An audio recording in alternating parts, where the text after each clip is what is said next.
Hello everyone, welcome to my channel. आज हम करेंगे क्लास 12 बिजनेस स्टडीज़। चैप्टर होगा हमारा बिजनेस फाइनेंस एंड टॉपिक करेंगे factors affecting financing decision. So guys, इस लाइन का क्या मतलब है? ये टॉपिक क्या बोल रहा है? ये बोल रहा है कि फाइनेंसिंग डिसीजन जब हम लेते हैं, यानी जब हम डिसाइड करते हैं कि हमारी कंपनी में पैसा कहाँ से आएगा, कितना आएगा, कैसे आएगा, वो सभी डिसीजंस होते हैं फाइनेंसिंग डिसीजन। ठीक है, तो इस डिसीजन के बारे में सोचते हुए हम और क्या क्या चीज़ें सोचेंगे, और या फिर ये डिसीजन लेने से पहले हम किन चीज़ों के बारे में, किन फैक्टर्स को देखेंगे, वो सभी इस वीडियो में आज हम पढ़ने वाले हैं। स्टार्ट करते हैं। तो financing decision are affected by various factors, यानी बहुत सारी ऐसी चीज़ें होती हैं, बहुत सारी ऐसे फैक्टर्स होते हैं जिनसे इफेक्ट पड़ता है हमारे फाइनेंसिंग डिसीजन पर। गाइस, ये सब जितना भी वीडियोस हम पढ़ेंगे वो सभी एनसीईआरटी की बुक्स में से ही पढ़ाऊंगी मैं आपको। सबसे पहला पॉइंट देखते हैं आपका कॉस्ट। ठीक है, अभी फाइनेंसिंग डिसीजन लेने से पहले कॉस्ट क्या मैटर करती है भाई? The cost of raising funds through different sources are different. ठीक है, हमें पैसा रेज करना है, पैसा अरेंज करना है, तो भाई पैसा अरेंज ऐसे नहीं होता कि आप बैठे हैं, कोई आया आपके ऑफिस में एक बोरी भर के पैसा दे गया, उसके लिए कोई कॉस्ट खर्च नहीं पड़ती है, कुछ पैसा आपको लगाना पड़ता है, तभी जाके आपको उसके बदले में वो पैसा अरेंज होता है। अ prudent financial manager would normally opt for a source which is the cheapest. एक अच्छा फाइनेंशियल मैनेजर क्या करेगा भाई? वो ऐसा डिसीजन लेगा कि जिससे पैसा रेज हो जाए और ज़्यादा आपके पैसे खर्च भी ना हो। मतलब वो जो सोर्स होगा, यानी जहाँ से वो पैसा रेज करेगा, वो बहुत चीप तरीके से पैसा रेज करेगा। सेकेंड पॉइंट पढ़ते हैं अपना, वो है रिस्क। रिस्क से क्या मतलब है? The risk associated with the different sources is different. अब भाई आप कोई सा भी सोर्स चूज कर लो, यानी पैसा कहीं से भी अरेंज कर लो, तो ये कहीं वर्ड जो है ना, मतलब कहाँ से आप अरेंज करो, इसका मतलब होता है सोर्स। तो कोई भी सोर्स चूज कर लो, ठीक है, रिस्क सब में है। अब सोचो आप कि डेटर्स की बात करो, जैसे अगर आप डिबेंचर्स की अगर आप बात करो, तो डिबेंचर्स के केस में क्या होता है? रिस्क होता है, क्योंकि आपको फिक्स्ड इंटरेस्ट देना पड़ता है ना, ये बहुत बड़ा एक रिस्क है ना, क्योंकि आपके पास पैसे ना हुए फिर भी आपको इंटरेस्ट देना ही देना पड़ेगा। तो ऐसे रिस्क हर चीज़ में इन्वॉल्व होता है, आपको कॉस्ट भी देखनी है और रिस्क भी देखना है। थर्ड चीज़ पढ़ते हैं आपकी फ्लोटेशन कॉस्ट। आपको ये भी देखनी है। Higher the flotation cost less attractive the source.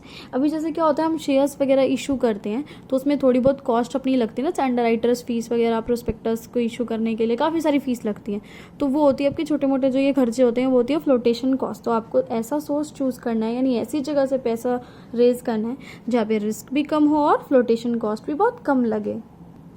D, fourth point क्या कह रहा है? Cash flow position of the business. हमें बिजनेस की कैश फ्लो पोजीशन के बारे में भी सोचना है। A stronger cash flow position may make debt financing more viable than funding through equity। अब ये लाइन क्या बोल रही है बहुत ईजी, लेकिन पढ़ने में बहुत अटपटी लग रही है।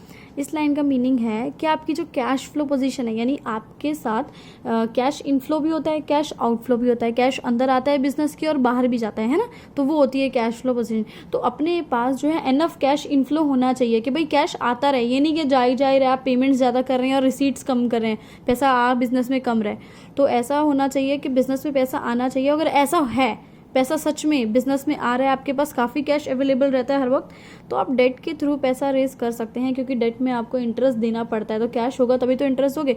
अगर आपकी कैश फ्लो पोजीशन अच्छी नहीं है, आपके पास इतना कैश नहीं रहता है, तो आप इक्विटी के थ्रू पैसा रेज करेंगे, क्योंकि इक्विटी के केस में क्या होता है, जो भी आप शेयर्स इशू करते हैं उसमें आपको डिविडेंड देना नहीं पड़ता है। ई पॉइंट देखते हैं हम, level of fixed operating cost. Cost मतलब सबको पता होता है एक्सपेंसेस वगैरह। फिक्स्ड का मतलब क्या हो गया? जो फिक्स है, जो चेंज नहीं होती है। ऑपरेटिंग मतलब बिजनेस को ऑपरेट करने के लिए, बिजनेस को रन करने के लिए जो फिक्स्ड आपकी कॉस्ट होती है, वो होती है fixed operating cost. If a business has a high level of fixed operating cost, suppose अगर कोई बिजनेस है जिसकी बहुत ज़्यादा फिक्स्ड कॉस्ट है, जैसे बिल्डिंग का रेंट बहुत ज़्यादा देता है, वो इंश्योरेंस का प्रीमियम, सैलरीज, ये सब खर्चे उसके बहुत ज़्यादा हैं, तो वो क्या करेगा? It must opt for lower fixed financing cost.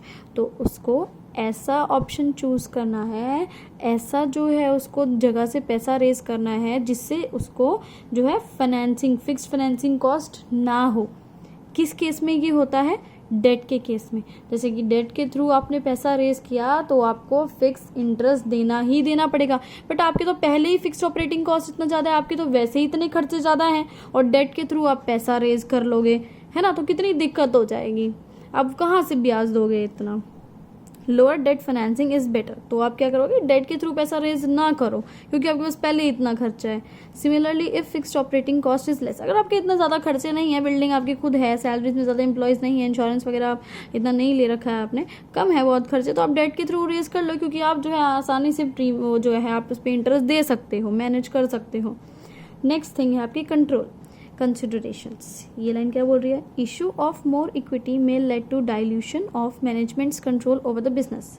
अभी एक बिजनेस मेरा है, उसमें चाहे 1 लाख है, चाहे 5 लाख है, चाहे 10 लाख है, सारा पैसा मेरा है, ठीक है, और सारे डिसीजन मैं ही लेती हूँ। लेकिन मैंने क्या किया, जैसे कि मैंने शेयर्स इशू कर दिया है, मैंने बोला ले भाई 50% मेरे कंपनी के शेयर्स ले लें और मेरे को कुछ पैसा दे दें, मिलके काम करेंगे। लेकिन मैं क्या करूँगी, कंट्रोल खो दूंगी बिजनेस का, सारे डिसीजन मैं अकेले नहीं ले सकती।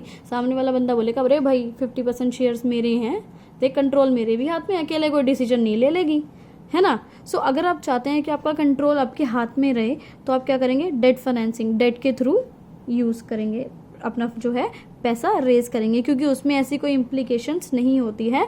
डेट में क्या होता है, सारा कंट्रोल आपके ही हाथ में रहता है।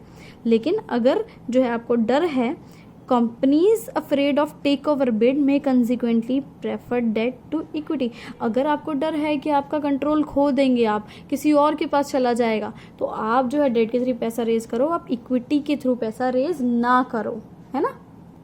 चलो लास्ट पॉइंट कर लेते हैं अब अपना, state of capital market. Capital market भी आपको देखनी पड़ती है। कैपिटल मार्केट वो मार्केट होती है जहाँ से हम लॉन्ग टर्म के लिए पैसा रेज करते हैं। Health of the capital market में also affect the choice of fund. अब कैपिटल मार्केट की हेल्थ कैसी है, यानी रिसेशन चल रहा है, बूम चल रहा है, डिप्रेशन चल रहा है, क्या चल रहा है, जो भी है वो भी डिसाइड करती है कि हम पैसा कहाँ से रेज करेंगे।